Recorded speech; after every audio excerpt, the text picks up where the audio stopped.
and welcome back to another episode of the Stripped Whole podcast, where we challenge our faith and our perspectives, and we find hope and encouragement in whatever season we find ourselves in.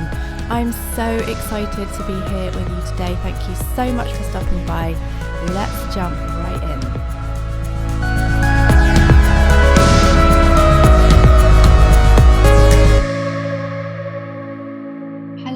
Welcome to another episode. Simcha here, and I'm podcasting today from my bedroom with my kids downstairs. And yes, I apologise in advance if you hear any scooters, footballs, tennis balls, screaming, skipping ropes, dog barking, or any of the above. What can I say? I'm a mum. But I'm really passionate about today's topic, and I really wanted to speak about it today while I've got a few minutes, in and amongst all the homeschooling and the self-isolating and all these things. How are you guys doing? It's been so long now. I mean, by the time this episode goes out, we will be in day 60 something, I think. And I don't know what let up there will have been, what travel might be occurring, I don't know, but as of today I'm in day 43 of bidud, if you can remember the Hebrew word I taught you. And it's, we've gotten into the swing of it. I think I've kind of forgotten what normal life is like, actually, looking back on it. And I don't really know. I said to my husband yesterday, I don't really know what to hope for anymore. I don't know what to dream of and what to kind of aspire towards, because we don't know what's coming. I've got all these plans for the future and travel, and I'm supposed to be leading a retreat in Turkey in November. By the way, there's still spaces for that if you fancy coming along, but I don't even know if this is going to be possible, so I just don't know what to hope for. I think really the only thing I hope for is to be able to see my family. That would be really good. But today is a good topic. It's a deep topic, and it's going to include some of my story and a little bit more of my testimony and some of the things that God has shown me through my own story, and I hope that you are happy to listen. So today's episode is called The Art of Palatial Spring Cleaning, and it's actually a chapter of my book Dare to Ask that is named the same thing. And I wanted to just talk a little bit about it because it's always the chapter that everybody on the courses say, oh, everybody should read this chapter. And I remember the first time that happened, someone was like, oh my goodness, everybody needs to read chapter 11. And I was like, what the heck is in chapter 11? I can't even remember. What did I write? Turns out this is the chapter, and since that first person said that, lots of other people have too. And I don't know, I didn't intend for chapter 11 to be, a smack in the face, but apparently it is. So we're going to talk about it. So the art of spring cleaning, palatial spring cleaning, really was a story that God kind of took, a journey that God took me on, where he started to teach me about my heart. And if you listen to the last episode, you'll know that I spent a long time, a lot of weeks and months, face down on my carpet crying, where I really found God and he found me, and where I was restored and seen for the first time in as long as I could remember. And it was a very beautiful, personal, very, very private processing of many things that went on during that time. And one of the things that I mentioned also in the last episode is that I've always struggled with my weight. Now, I've always been one of those really annoying people who is like not massively obese, but also just slightly overweight. So just fall through the crack of never getting any help for anything. The doctors would always say, yeah, you're not overweight enough. But then the doctors would always say, yeah, you're a bit overweight. But they wouldn't have anything to be able to help me with. And it was always so frustrating and always such a burden to carry, and I just never knew what to do with it. And I am a very all or nothing person. So anytime that I found a fix for this, I just threw myself into it 100%. I was all in. I was 100% into Slimming World. I was 100% into whatever it was, that the menu of the day, whatever program or schedule or diet or whatever it was. I was all in. And here's the thing, all of them worked, they all worked to some extent, but then they didn't. And then I was plunged back into this, just carrying this, why can't I just lose a bit of weight? And I think, I described it to a friend recently, this is not a thing about me hating my body. It's actually not that. My struggle has always been with the fact that I can't change it. It takes so much work for me to alter my body, even in the slightest amount. When I do what I do in a week will result in a half a pound loss, and someone else does the same thing and it results in a 9 pound loss. It's always been this kind of, I have to work so hard for every single tiny shift in my body compared to other people, and seem to gain it back by just looking at food. So this has been a massive struggle in my life, and I've swung from eating disorders into obsessive exercise, into crazy eating plans and diets and all kinds of things. I have tried it all. And when I was on the carpet that time, one of those times where I was just face down with nothing, it was just nothing. I was done. I was just done. God started to talk to me about what my heart actually was, and how my heart was actually a throne room in a great palace. And I had been treating my throne room like an attic room or a junk room.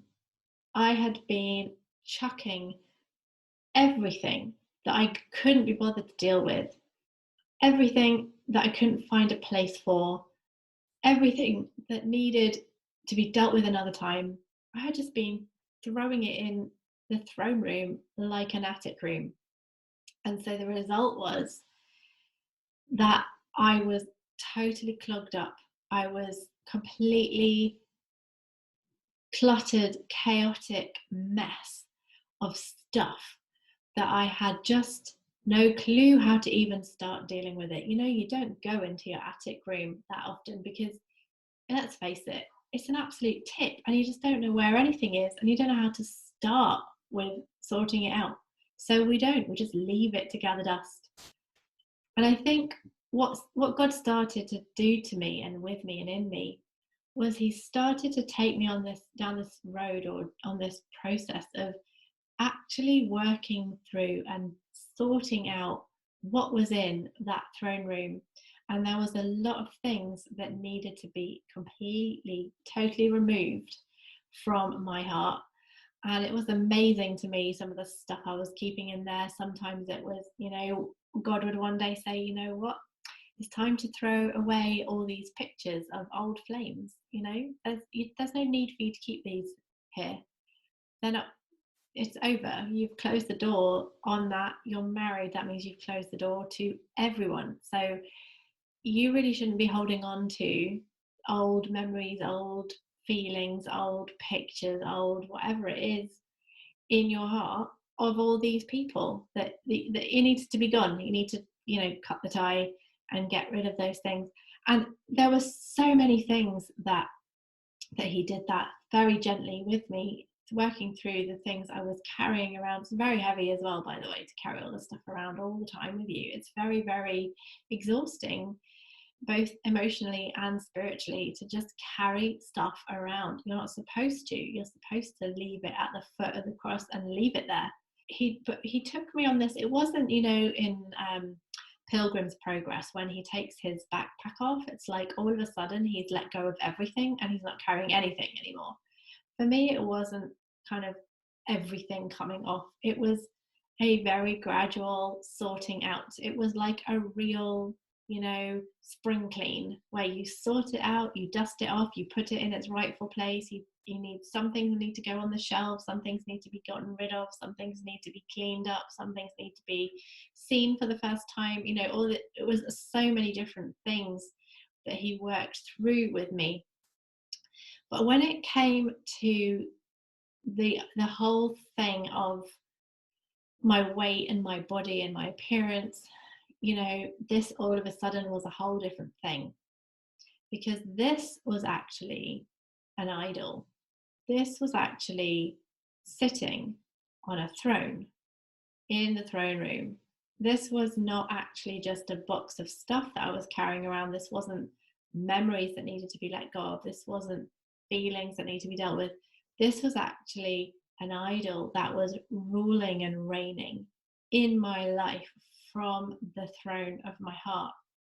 And this was a massive, massive revelation to me, because it never occurred to me, when we're growing up as kids, especially if you've been brought up in church, you learn about idolatry and you think about, the golden calf, or, weird idols that ancient people bowed down to made of clay, or, here in Israel, when you go and you do touristy things, you might, for example, go into the city of David. If you go to the city of David and you go down into the biblical time roads that they've uncovered and excavated there are places along those walkways where they have restored and found full idols from biblical times, and you can see them, and they're like little clay people, like pottery kind of images. And I'm thinking, I don't have a problem with idolatry. Of course I don't. I don't have any idols in my house. I don't have a golden calf. I don't worship anything. I don't bow down to anything in my life. I don't have idols. But oh my goodness, that is such a lie. I've yet to meet a person who hasn't got an idol. But here's the thing with me. God showed me that actually there were a few things that I'd allowed to climb up and rule and reign from the throne in my life. And by far the biggest one was this issue of food and exercise. And what he did with me over the coming weeks and months was he taught me an entirely different and new way to approach food, to approach my own hunger, to approach him, and how those can actually be simultaneous and go well together. And he just showed me this pattern of how he's created us, and how the enemy has so hijacked that in women, and given them such fear of other people's opinion, a fear of their own opinion, fear of failure, fear of comparison, just fear everywhere.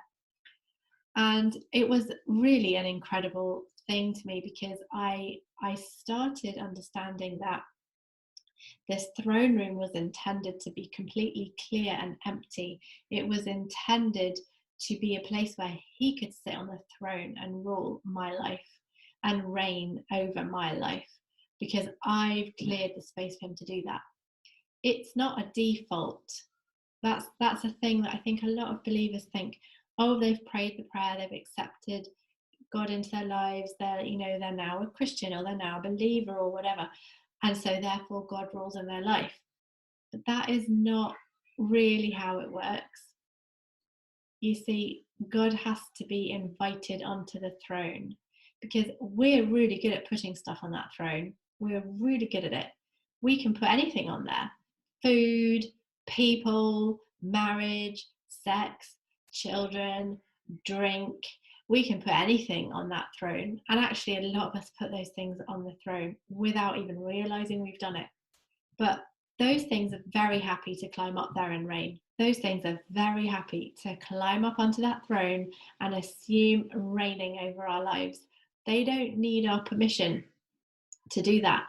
They'll just do it. They will grab and grab and grab power. They will grab and grab authority. They will rule without us ever saying, I want for exercise to rule my life. They'll do it without us asking them to. But God wants us to purposefully invite him to take that position of rulership in our lives. He wants us to clear the space for him.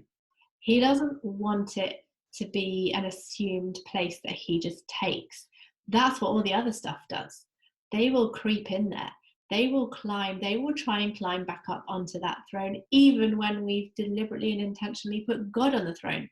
Trust me, I have done this. I have cleared out my throne room. By the way, this is a never ending and ongoing process, but I have cleared out my throne room and I have intentionally put God back on his throne. And let me tell you, it does not take much for food and exercise to just climb up the leg of that throne and try and assume ruling rights again. It doesn't take much. It doesn't take much, and it will do it, and it will grab it, and it will try and take over the kingdom of God in my life. And it will be a tug of war. And I will have to decide which side I'm going to give authority to.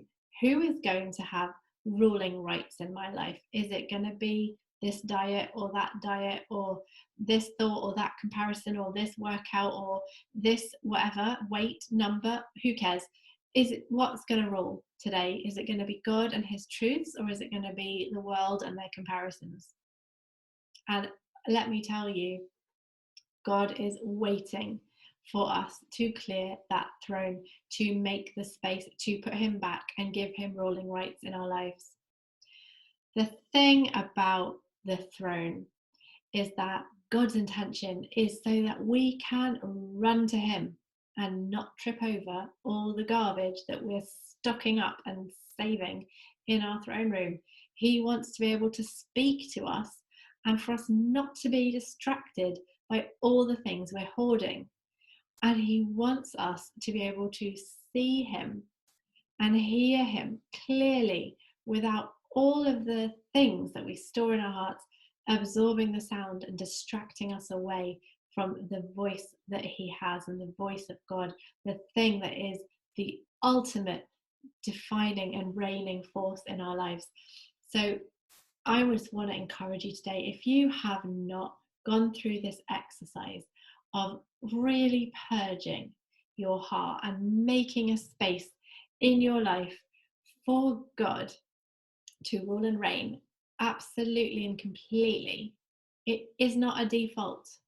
You can pray the prayer and be absolutely ruled by something else. Trust me, I've done that for years. And I know so many people in that same position. Just because you are a believer does not mean that everything in your life is ruled by him. You need to make him that ruler of your life. You need to invite him to be the authority.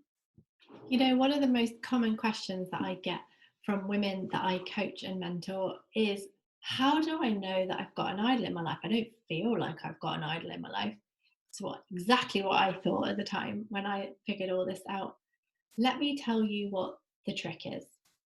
The trick is, where do you find your comfort? If you find comfort or feeding for your soul anywhere outside of God, you can rest assured that that is an idol. It might be that when you're feeling down and blue and a bit, under the weather, you run to ice cream and Netflix. Well, there's nothing wrong with ice cream and Netflix, but actually it shouldn't be your first port of call. You can go spend time with God and get filled up and restored and encouraged by the word, and then go watch Netflix and eat ice cream. That's fine. But if you run to that place first to pick you up and encourage you and make you feel better, that's probably an indication of an idol. It's the same with anything in life. Where do you run to when you want comfort? What do you look for when you want a pick me up? What makes you feel better outside of the word? If it is anything that we feed our souls on outside of God, that is the indication of the presence of an idol. And it's really easy to get rid of them. It's not hard. You just have to identify them and intentionally change your position. So if you know that you run to Netflix and ice cream when you're feeling crappy and under the weather, then next time you're feeling that way, make a different decision. You're now aware of it. Oh yeah, Netflix and ice cream, it's not always the best idea to do first. Let me go and read a psalm. Let me go and sit with some worship music. Let me go and pray and journal. Let me go for X amount of time over there first, and see and train yourself to run first to him.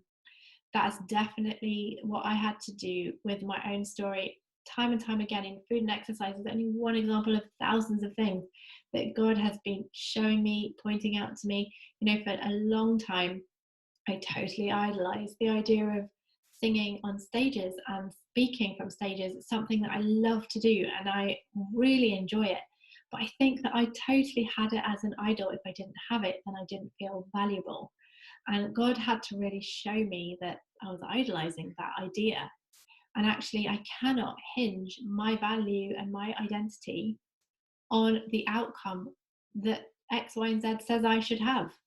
And we talked about this in another episode, but the value of what I do is entirely dependent on my obedience to his instruction. If I've obeyed, then it is successful and it is valuable.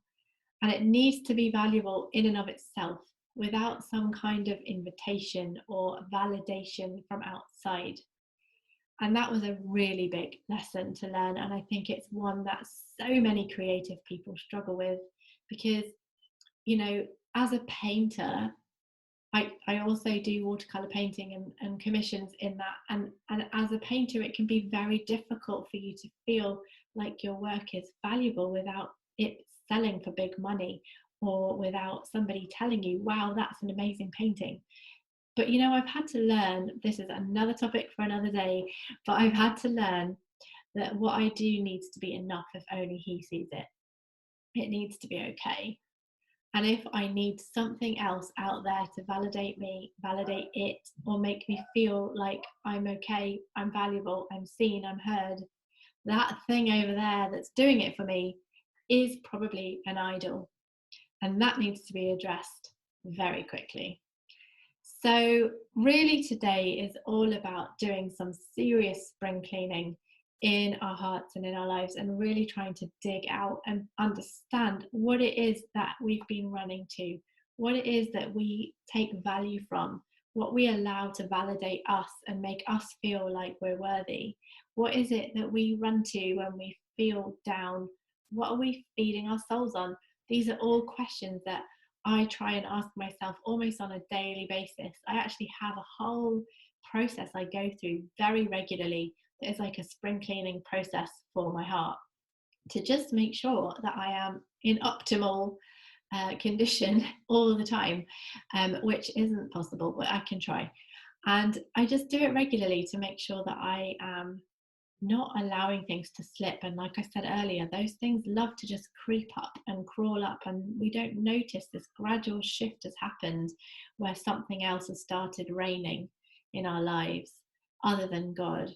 And he's just, the great thing about God is that he's always waiting for us to say, can you take back control, please? Can you reign again, please? Can you rule again, please? I'm giving you back the reins. He's always waiting for us to say that, and he will always do it when we ask. But he'll never do it for us. He'll never take control without being given it by us. And that is really the amazing thing about God, is that none of this is forced. It's our choice to give him the best, to give him the place and space to rule and reign from the throne room of our hearts. I think that's going to be it for today, guys. I hope you've had a really awesome weekend. My idea of having these available from Sunday nights onwards was, or Sunday morning maybe where you are, is to just be able to start the week off with a good thought and a good challenge for us to work out. The Bible talks a lot about working out our salvation, and I love that because it's not a one-time fix-all thing. It's an ongoing process where we learn. It's a journey, and I wanted that to be the case for the podcast. For Sundays, an episode comes out and we can spend the week working it out and really chewing it over and getting to the weekend having learned something and journeyed somewhere. So I'm really excited to be almost halfway through this season now, and I'm really, really thankful for you for coming along with me, and would love to hear from you if you have comments. I just really love to invite you also, if you haven't already checked out the website with the books and the music and the coaching, I'd love for you to go and take a look and see if there's anything that you might benefit from. I love how God has managed to somehow bring together, pull all the strings from this tapestry together. And so many times I have wondered why on earth I did this or that, or spent time investing in that, or did this course or learned that, did that career. And I've been very tempted over the years, many times over, to say that it was a waste. And what I love is that now in this season, God is bringing all of these things together and nothing is wasted. So whether it is coaching with beauty and fashion and hair and skincare and all of these things that I love and have worked for years as a makeup artist on the side, I love that I am able to pull that together into an expression of loving people well. Maybe it's to do with social media and you have absolutely no idea how to get this thing to work for you and set it up so that it flows. I love that I learned how to do that and I'm able to love you well in providing that. Or the same with interiors. I'm so excited to be able to bring all these bundles of coaching together, whether it's spiritual, whether it's physical, whether it's your home or whether it's your social media platform. I love that I'm able to stop for the one and love those people well. So take a little look at the website and see if there's a book or some merch or a course or some coaching or a retreat that maybe you might want to get yourself on so we can connect more closely. I would love to get to know you. I'll see you next time, guys.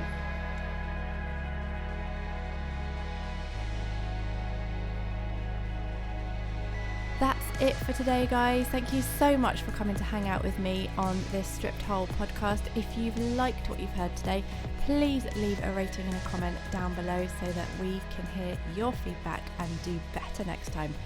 Thank you, and I'll see you on the next episode.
it for today, guys. Thank you so much for coming to hang out with me on this Stripped Whole podcast. If you've liked what you've heard today, please leave a rating and a comment down below so that we can hear your feedback and do better next time.